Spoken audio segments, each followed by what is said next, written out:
Now, please leave within 4 more minutes because after that you won't be allowed to get. Thank you.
Is it lower or higher than me? I got 80 in the end for ESP. Fair. No, I'm like 75, 76. Oh, so it's probably 60, bro.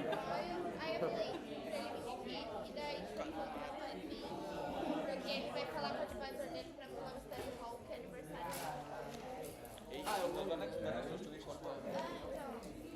O advisor dele.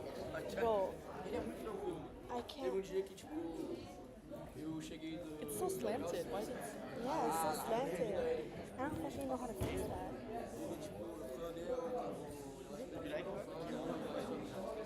You can't change it.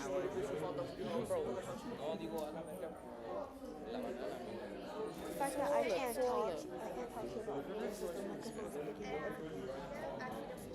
Just stay silent.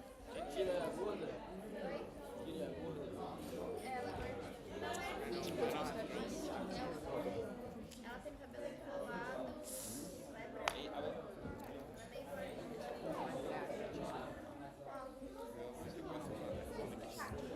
Media team top performer right now. Real. I have like thousands of dollars under my feet right now. One kick, bro, it's over. Real.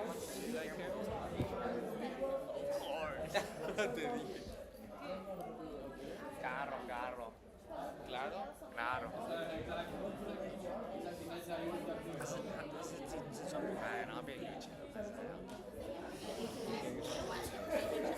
I'm barely even sitting on the chair. Cause it's gonna like, ooh. You can sit down. I can't. I'm gonna be stuck there, and I can't get out without someone else's help.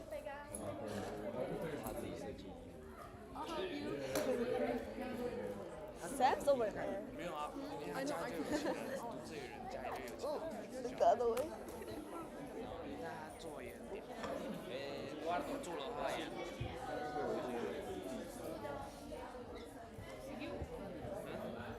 他应该都是穿那种，what's that called？那个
everyone, please sit down. We're going to start very shortly. So, welcome to Bubbles Voices of Vision. This is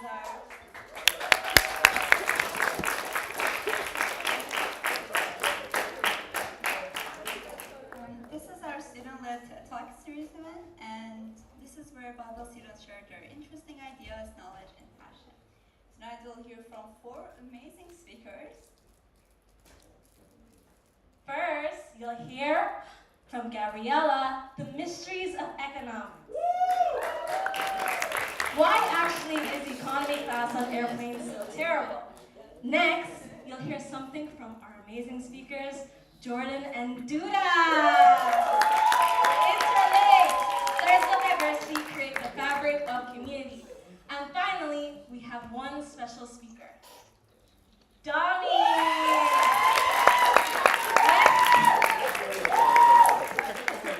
With Lewinsky's story, How to Build a Brand. But I forgot one more thing. We have Dada!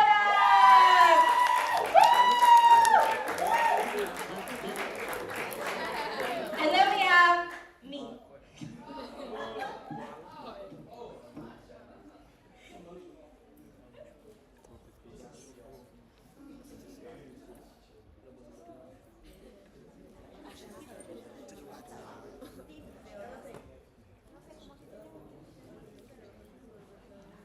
Hello everybody, I'm Gabriella Steele. I will be your first presenter, and I will be talking about the mysteries of economics. Why actually is economy class on airplanes so terrible? Okay, so before we begin, I want to give a little bit of an explanation of what economics is. Economics is basically the study of how we make decisions. It's why we would spend, say, $1 on water, but $100 on a Louis Vuitton bag. It's an investigation of our human mind. And today I'm going to teach you some things that businessmen use to get more money out of us. I'll call it the secret tricks of a businessman. And to do so, I'm going to ask you a few questions. Okay, so first one. Who would you trust more to be your lawyer?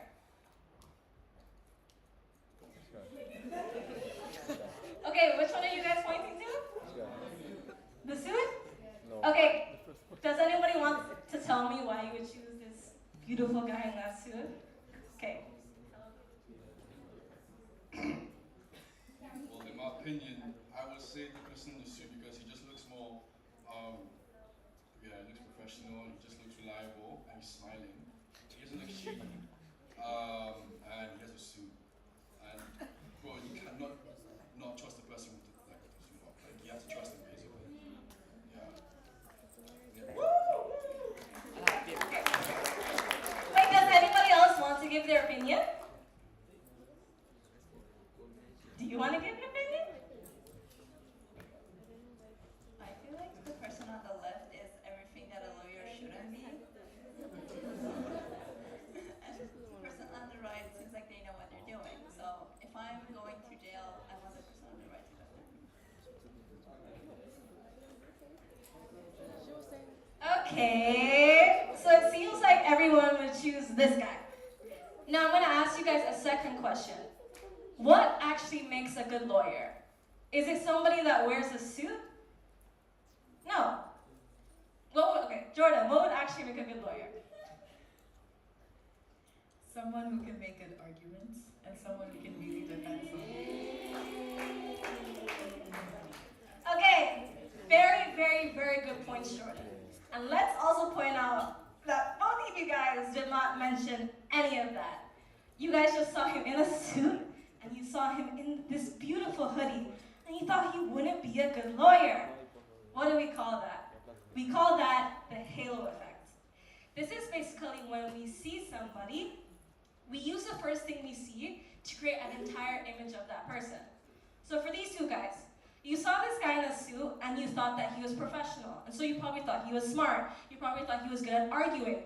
And then you saw this guy, he looks like he's a drug dealer, so you probably thought that maybe he's not doing that much in his life, right? But if you look at it a little bit deeper, like when Jordan brought up those things, that's not usually the case. Why do we do this? It's because we like things that are easy. Because of our evolution, we had to make very quick decisions. For example, Say you're in the wild and you see a tiger. You don't have much time to think, oh, maybe that tiger is actually a nice tiger. Yeah, let me like go up to him and say, hey. No. You see that they're a tiger and your brain shifts. Okay, there's danger, I have to run away. We look at somebody and the first thing we see forms everything else we think about them. And we see this in many other places in life. Here's a very controversial one. Studies show that teachers mark attractive students much higher on average than those who are not. What, has it ever happened to you? Do you want to talk about it? Okay. Why is this, guys? It's because, I don't know if you've had a teacher like this, when they see a pretty face, for some reason they also think that they're more intelligent, and so they give them higher grades. Now where else do we see this? Big Shack marketing printers. Whenever I go to Staples, I always wonder why Shaquille O'Neal, the amazing basketball player, would ever influence somebody to buy an EcoTank printer. Because Shaquille O'Neal has nothing to do with printers. Well, it's actually because of the halo effect. Do you guys know who this is? Do you guys like him? Yes. Okay. Actually, tell me, would you buy this printer? Yeah, I would. Why would you buy the printer? Why? Because I need a printer to print my documents. You know, I'm a businessman, basically. Number two is keeping it to buy the printer. Yeah, okay, so we like Shaquille O'Neal, we think he's amazing, and because we see Shaquille O'Neal with this printer, we also, for some reason, think that this printer is also amazing. Okay, here's another thing. Which water would you buy? Okay, so let's say you're going to Walmart, you want to buy some water, you see 2 bottles on the shelf. One of them is alkaline water. Alkaline water is like, you know, it's from the springs, it's filtered, it's healthy, it's made in very environmentally friendly ways. And then you have regular water. You know, it was just put through the factory, it's just on the shelf, and it's just there. Alkaline water is $5, regular water is $3. Which one would you guys buy? $3. Yeah, this one. Okay. I won't drink water. Okay, in $3. Okay. Okay, we'll take some thoughts from both sides. Okay.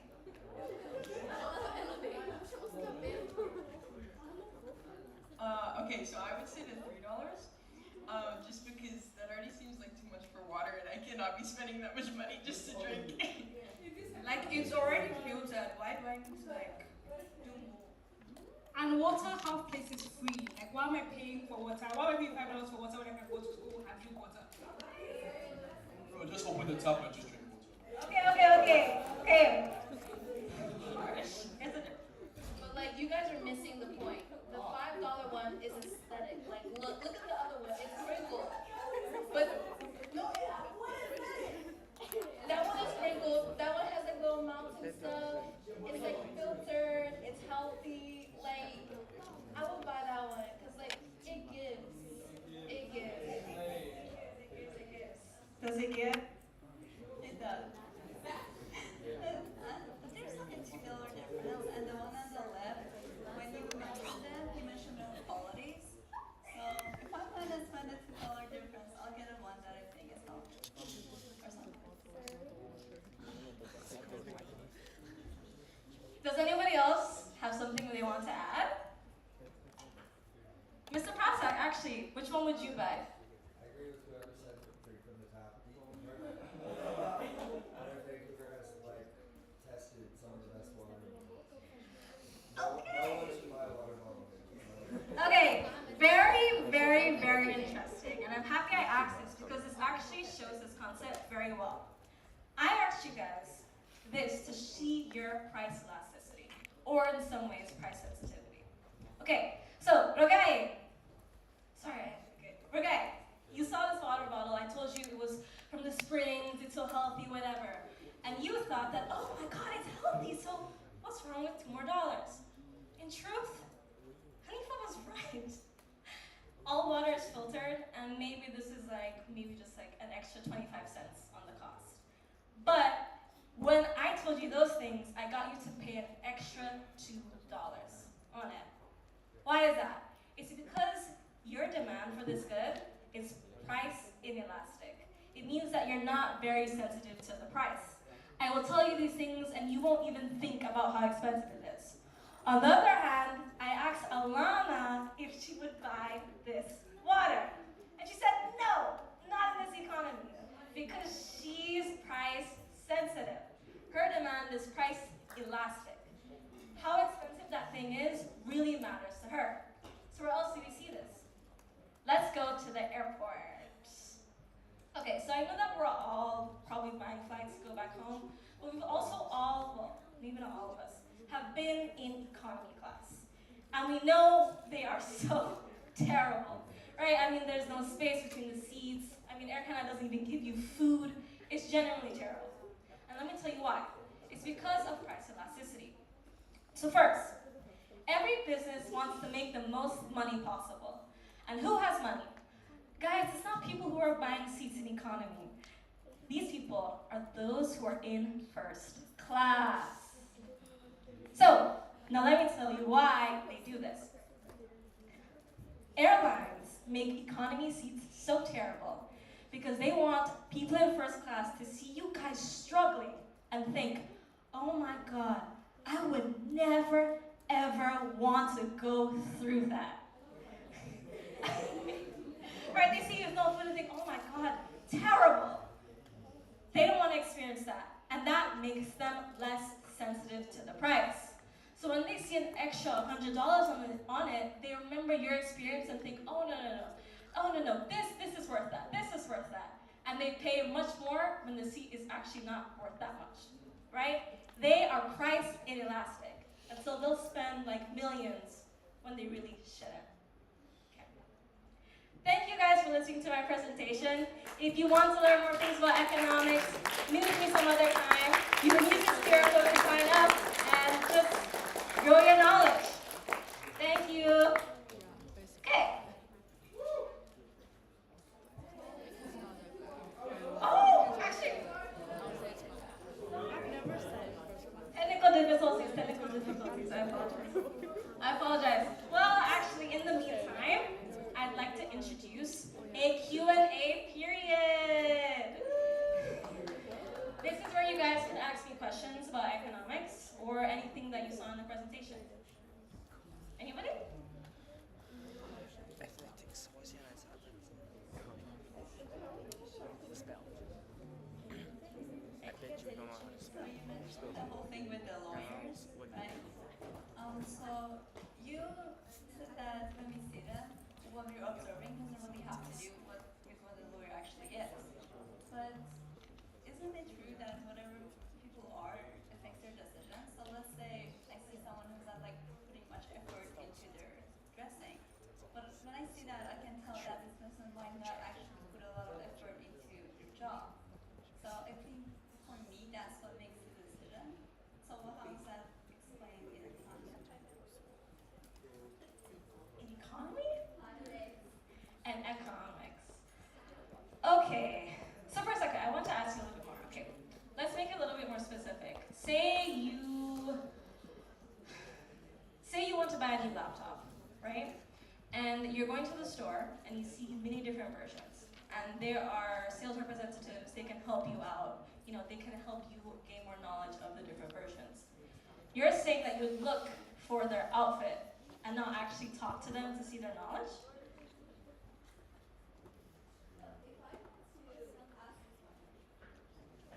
If I want to buy a laptop and I want to get a tip, well, I'm going to the one who is more professional. Because let's say there's someone, right? Or even for the laptops themselves, if I want to buy one, the most selling laptops are like, let's say, the iMac and things like that, because they look better, right? And so when people look at it, people automatically go, oh, this should be better because people are putting more effort into how they look, right? Well, let me add more to that question. Okay, so I know nothing about computers, and I've been hired as a sales representative at a store that sells computers. You know what I do? I dress very well. I look very professional. And why? So that I get people like you to come and talk to me still. Why? Because I know the halo effect. We, even though economics paints people as very rational, often we aren't, and we have to think very quick on our feet. We can't talk to every single sales representative, so we look at things that we can understand quickly, and that usually leads us to wrong decisions. So, if I want to explain it in economics, it's that there are trade-offs with time. You know? Okay. Every single second you spend going to every single sales representative in that store, you are missing out on doing something else. You could be doing your homework, you could be, I don't know, you could be skiing, you could be falling in love. But now you're talking to all these different sales representatives. And so what do? You look at the pros and cons in your mind and you think, okay, what is most worth this? And you think, okay, I don't have much time to spend here, so I'll take the easiest choice. I'll go to the good-looking sales representative. Yeah. Okay. Any more questions? No? What? Thank you, everybody!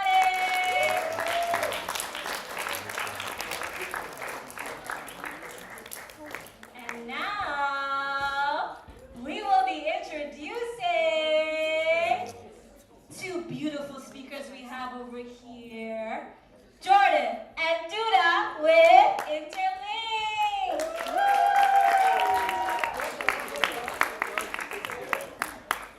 Their presentation is about finding connection even in differences. It's about building a community at Bondwell and in the world.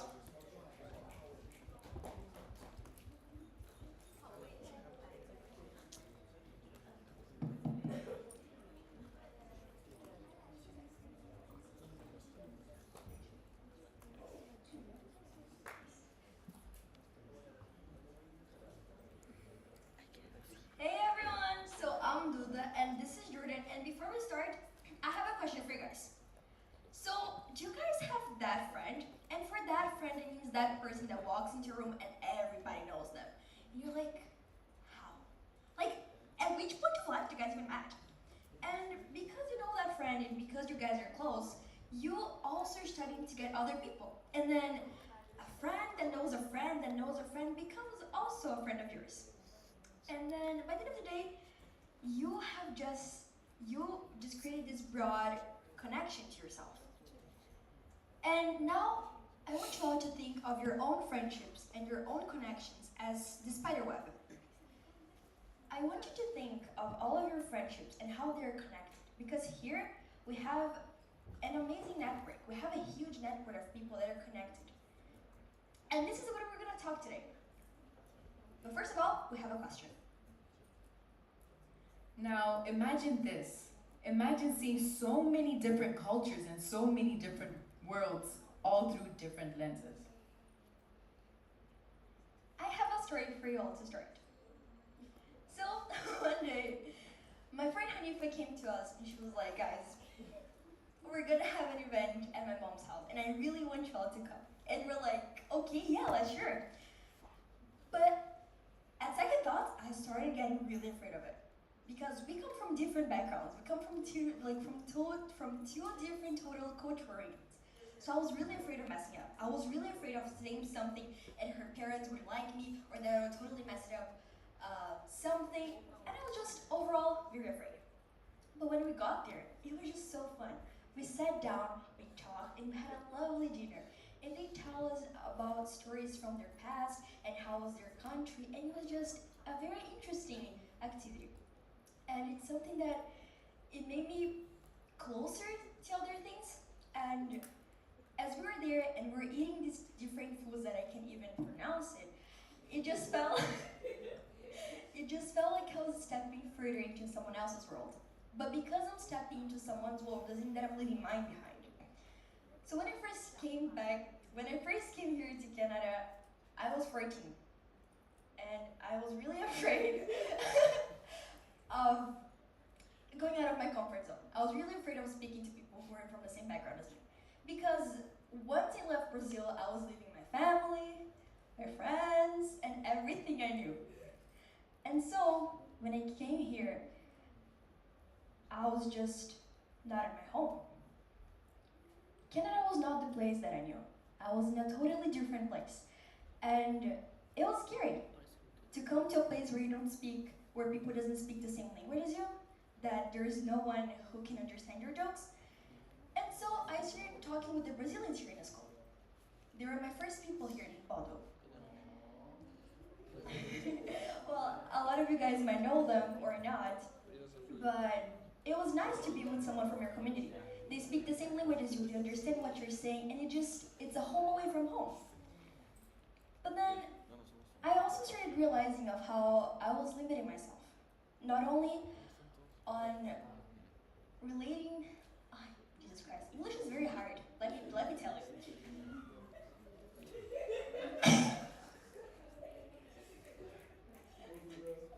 Sorry guys. So, the thing is, I was really afraid of speaking English, and I'm still is, because I know that I mess it up a lot whenever I'm speaking. But the thing is, eventually you just get used to it, because we have to communicate. And that's how I overcome some limitations.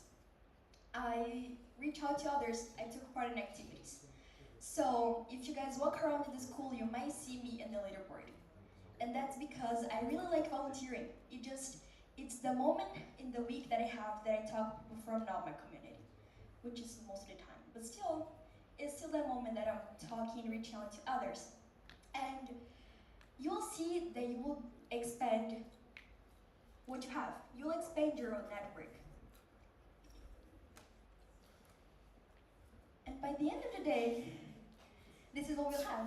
You'll have a lot of people from outside of community who you can count on. You can still rely with your people, with your friends. You will never let them go. They will still be with you no matter where you go. But you're just adding more to your life. But of course that all friendships have their troubles. And this is what Jordan's gonna talk about. Now, we heard so much good stuff about Duda and about friendships. But of course, friendships have their downsides. They're not always perfect, and they're not always understanding. I'm gonna talk about a situation that affected me specifically. Once someone made a comment about my community, a stereotype that they didn't fully understand. And the first reaction that I had was very negative. I was hurt, I was upset, I was sad, but I realized that some people are just not educated on certain matters, which is okay. And I also realized that empathy is not something that you can build overnight. It's something that you have to keep working on in order to perfect these friendships. People do make mistakes, and that's okay. But that's the beauty of multicultural friendships. Now, I'm gonna talk about myself. So, I am from Zimbabwe, but fun fact, I've never actually lived in Zimbabwe for a long time. I've spent all of my time traveling all over the world and just living in so many different countries. And here are some of my favorite people from Zimbabwe and from Nigeria currently. But yeah, of course, living in all these different places was very difficult. Like, it was so difficult. Being a minority is not something that's easy to get over or that's easy to just overcome. But I managed to do that. And by coming here to Badul, I've built so many different friendships and just so many different environments that have just broadened my friendships. It's boosted my confidence so much, and it's just made me open to many different opportunities that I didn't know I had. Now I can fully say that I've had so many different friends from all over the world. And that's just something beautiful that I never thought I would ever have. Bye. Well, at the end of the day, each of us became an ambassador of our own experiences and cultures, whether we realize it or not. And it's in those environments that I understood that there is an amount of respect I never thought that I could see. Being in a multicultural friend group has not only changed how I perceive others, but it's also changed how I perceive myself. I'm no longer afraid to ask questions, to make mistakes, and to just learn and educate myself on the different cultures around the world, which is something that I know a lot of us cannot really say. But I also realize that society likes to put us in these boxes. whether that's in our friend groups, and that's why we tend to stick to the ones we love most, even if we're in a different environment. But imagine this, imagine being best friends with a Brazilian, a Nigerian, an American. Imagine saying that I'm going to come and visit you next summer in your home country. That's just such a beautiful opportunity that we have here at Podwell, and I think a lot of us should take advantage of that.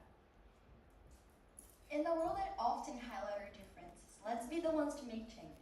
Because once we make changes in our friendships, we can also change the world.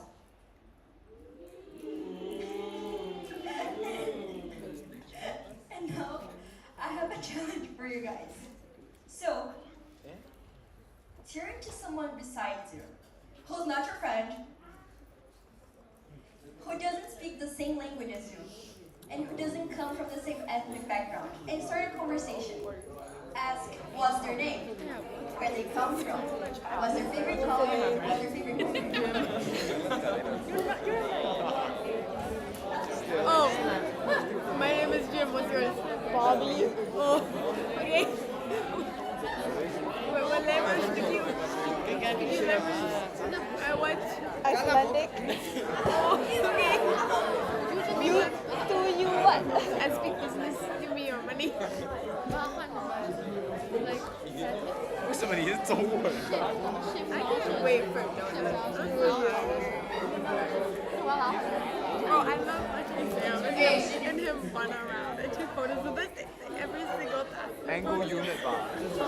Like you tried mouthing words to me, but I cannot read lips. Radiant degree. Radiant. I don't even know what to do with it. He said his storage is running out, so I gave him one more. So I gave him one more. Wow. He gave it back. I'm sure you guys have discovered that, like, in your differences, there's still something so beautiful about talking to each other. So guys at Podwell, please take the opportunity to talk to different people. Like, you're never gonna have this experience again. You're never gonna see these people again. You might as well take advantage of it. Any questions? No? No questions? Are you guys good? Oh, there's a question.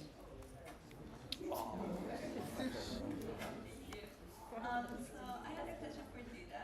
So you did mention that when you first came here and you started volunteering in order to get out of your comfort zone. How did it feel for you when you first started volunteering, and what made you like overcome a fear that you didn't do before? If you're comfortable answering. Honestly, I don't remember when was my first volunteering. Like, I think it was when we created the media team, and for me it was kind of a comfort zone because it was something that I was really interested in. So, I don't know. I don't think I ever did something like any volunteering that put me out of my comfort zone at its fullest, you know? Like, I think I always try to make it as like the comfortable as it can be for me. Is that a good answer? What's that? Someone else?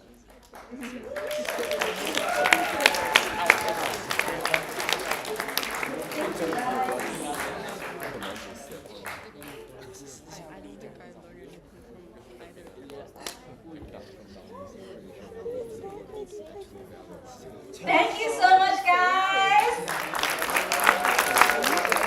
Now we'll be having one more speaker, and he's a very, very special person. Please give a round of applause for Dami with Luna's story, how to build a brand. Dami will teach us how to be bold, how to be brave, and how to make us stand out.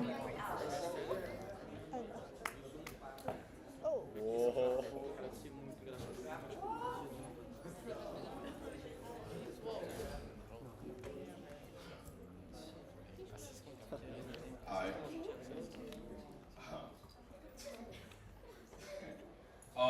Hi guys. Dami, class of 2024.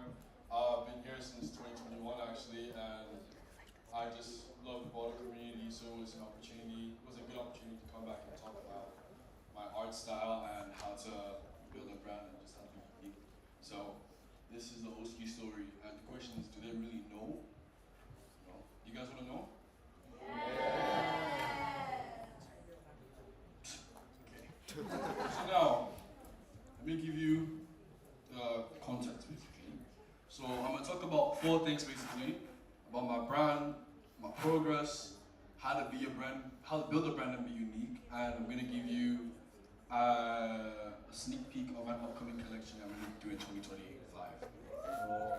So now, so every time I meet people, whether it's artists or non-artists, they always ask me one question. They're like, what does OMT mean? What does your brand mean? What does that symbol mean? What does this mean? So, first of all, this is my symbol. The 4-sided shuriken that I really hold dear to me. I put it everywhere I go.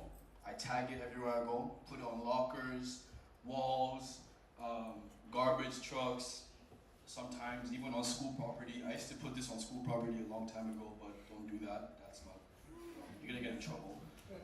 So, this is OMT, and so, OMT or Olua Made This is a brand of my personal experiences and my personality. So basically, me from head to toe is what you see in my art style, and it's just basically what I represent. It's like, it just talks about my religion, my culture, my traditions, what I stand for, and I use those key elements in my life and put them into my clothing and my photography or my music that I'm doing. So that's what OMT stands for. And also, Olua means God in my culture, but it's also part of my first name too, so it's kind of like a double entendre. So Olua made this, so I made it too, so, you know what I mean? Thank you. So now, I'm going to show you my progress and my art journey throughout Baldwin, because it started, honestly, my art journey started in this auditorium. I think where Clayton is sitting, that's where I was sitting for my detention, and I was doing all my art sketches there. So Mr. Chaffee would, tell me to just do some work, but I was just doing my sketches there. So I would just spend all my time in detention doing my sketches. So now, this my progress. So as you can see, the left side were the first of the first, prototypes, the first shirts, the first designs I would think of. This was my first ever canvas I did in school. So I took a canvas from the art room, painted on it, kept it. This was my first ever hoodie I designed by hand. That was my first ever photo shoot of me up there with the crazy hair. That was my first hat that I designed. And that was my first ever t-shirt that I thought of. So it was tie-dye. So all of these happened in Baldwin. And as you can see, Muna was wearing the first ever shirt that I designed. So he wore the first prototype. And these shoes, I designed them for an ex-Baldwin student. I don't know if you know him, but some of you might know him. His name is Miyabi. So I designed his shoes. And these were some photos from my fashion show that I had before I graduated. That was taken by Andy Hung. Those photos, all these photos were taken by Andy, so these were the photos that really gave me that popularity boost and that artistic boost when I put them on social media. So these are my progress from the start to the beginning. From the screen to the ring to the cross to the king. So yeah. So now, let's get serious, okay? Do you guys think building a brand or having your own unique style is easy? No? No? Well, to me, it was kind of easy. There were a lot of difficulties and a lot of, like ups and downs, but I feel like it was really, like those ups and downs are the things that you need to have in order for you to still be resilient when you're doing your work. So now, these are how to build your brand the Oski way. So your 3 things you need. You need to have the concept, the design and creativity, and the audience. So now, for the concept, what does the name of your brand mean? What's the motive? What motivates you to create that? Who has a motivation here? I have a motivation. You do? You do? Everyone has a motivation. Even you too, Mr. Happy, thank you. Everyone has a motivation. So that thing that you're very motivated to, or that thing you're really passionate about, that can be your concept. So for me, my tradition, my culture, my personal experiences, those are what motivates me to keep going and keep making my work. So I put those into my clothing. So second of all, the design and the creativity, you have to have your own unique touch and your own unique style to designing. So mine is really messy and like full of paint and vibrant colors, looking like someone tagged it like in a really messy way. Because I like to have that mess because it shows progress. Because I don't like it when it's neat or too perfect, because that's not me. I'm not neat, I'm not too perfect. I'm gonna be perfect soon, but I'm not perfect now. I'm not neat, but I'm neat in my own unique way. That's why I choose to do that.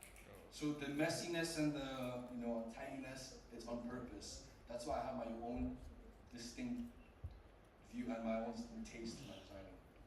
And lastly, you need to have an audience. I feel like everyone here deserves free merch and free, what do you guys think? You guys want free stuff? Yeah. Want free stuff? Yeah, I know you guys. No. But yeah, that's the audience. So this is my audience. So I create and I design based on what I see and based on who likes what more, I'm saying. So my audience is mostly teenagers or young adults, because that's more where the streetwear goes into, Everyone dresses like this, everyone has tins, baggy pants, oversized t-shirts. So I look into those things and I design that, or I put my own designs on those clothing items and I sell it to people. So those are the important things that you need to know and to have, in my personal opinion, if you want to have a unique brand. So now, that's that. I'm gonna give you guys a little something special. So now, do it for the culture. An upcoming Oluoski Spring and Summer Collection 2025. So now, a lot of people might say, what is this? What is Do It for the Culture? I'm basically taking every little bit of my root, my heritage, everything, putting it into streetwear so people can see my culture in their own perspective. They can see it in their own perspective and however they want to perceive it. But I'm going to put it in my own way that people can see what I see. You know what I mean? So now, Do It for the Culture, of course, it's in my heritage, it's in my root. I'm just going to just use that, turn that into different clothing items. T-shirts, pants, hats, socks, bags, in fact, even underwear, because of course it's summertime, you need to look stylish. You know what I'm saying? So now, I'm gonna give you, this is a little trailer that I made. So, it just shows my progress and me working on my designs, and I also make music too, so the soundtrack is what I made. So, enjoy.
you know, I wanted to make it look a little bit like a documentary, basically. The soundtrack was heavily inspired by a Nigerian artist who talked about political and economical problems. So I'm gonna add that into my clothing too. Most of the pants you saw me wearing, those are the ones that are coming, and I even brought them here. Let me just grab a little, sorry.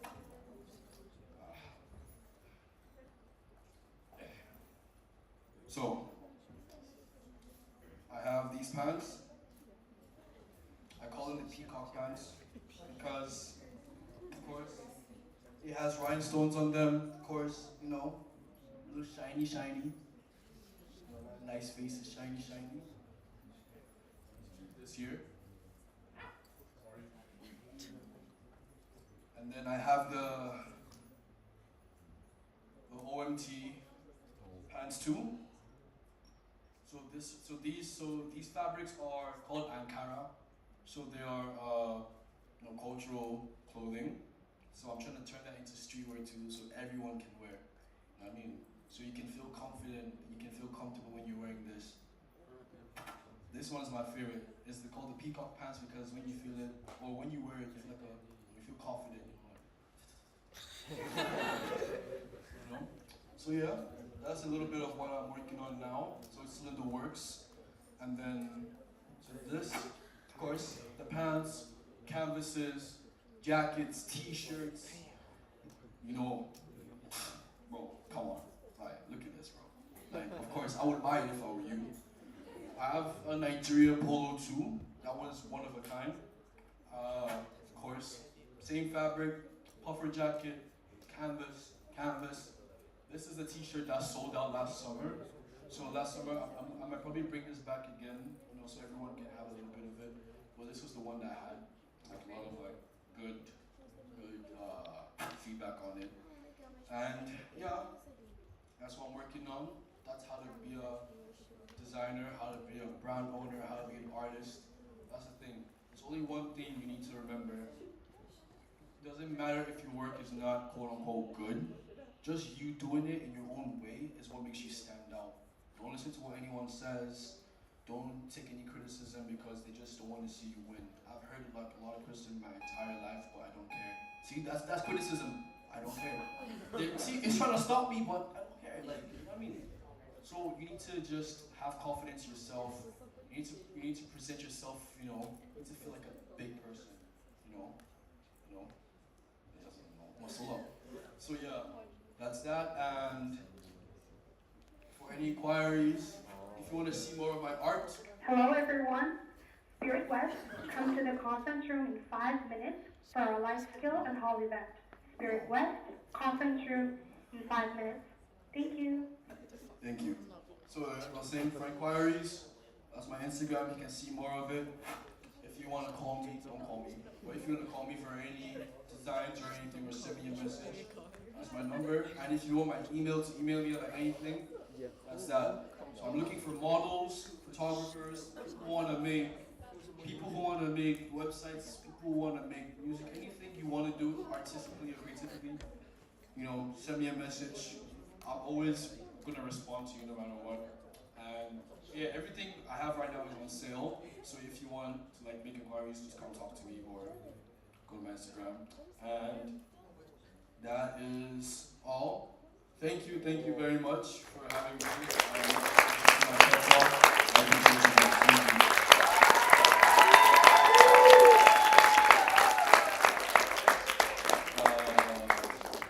Any questions? Any questions? Yes, Mr. Prazak. Or Prazak and Mr. Do that. I just had a quick question about, you talked about do your own thing in detention, you were just doodling your own stuff. A lot of my students are really good at replicating things, where they'll find inspiration somewhere else. And I was just wondering if you, as a person who does your own thing in your way, do you see that replicating other art is not like what people should be doing? Should people be doing their own thing, or do you think practicing with replication is good? I mean, for me, I would basically replicate some of the cartoons or just like little doodles I'll see on TV, and I would be like, okay, now that I perfected that, let me see if I can turn that into my own thing. So replication is just like basically like like you learn how to get comfortable with the pen or the pencil or any medium you're using. So like it's kind of like you're practicing before you do the final stage. That's so it's good, but just don't replicate it and say it's yours, because of course that's copyright and people can get a bit offended by that. But yeah, so replication is good in a whole like in a really weird way. But yeah, thank you.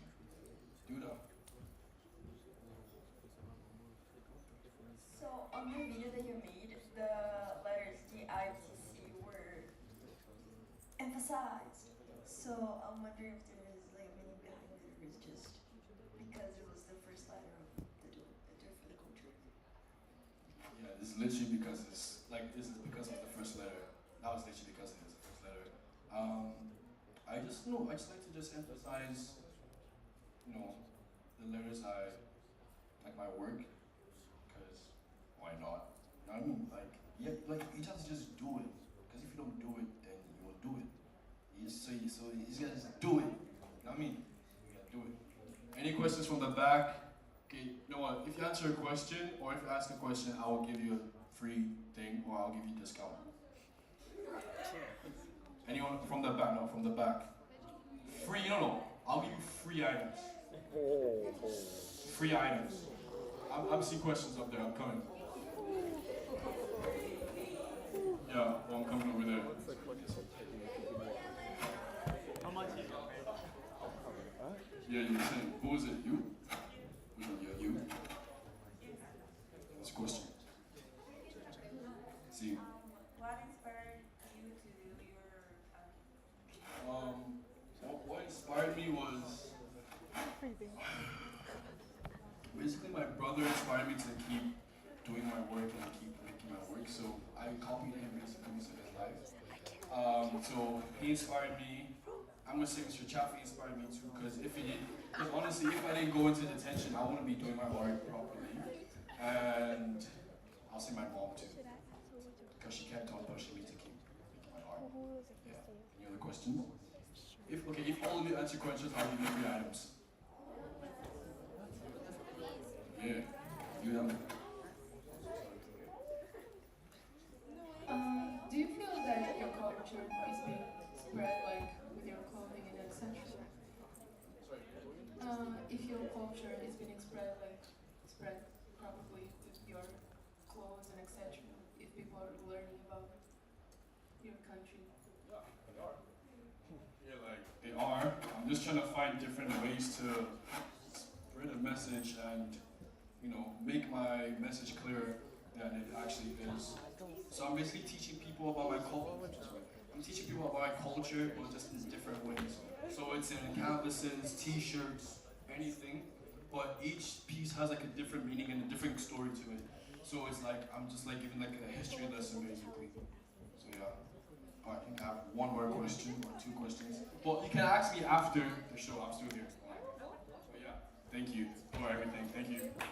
Well, guys, I'm really sorry, but it's 8 p.m., so we have to close the question time. But still, Donnie gave you his information, and you can come up to him right after to ask him anything. Okay. So, we are now at the end of our event.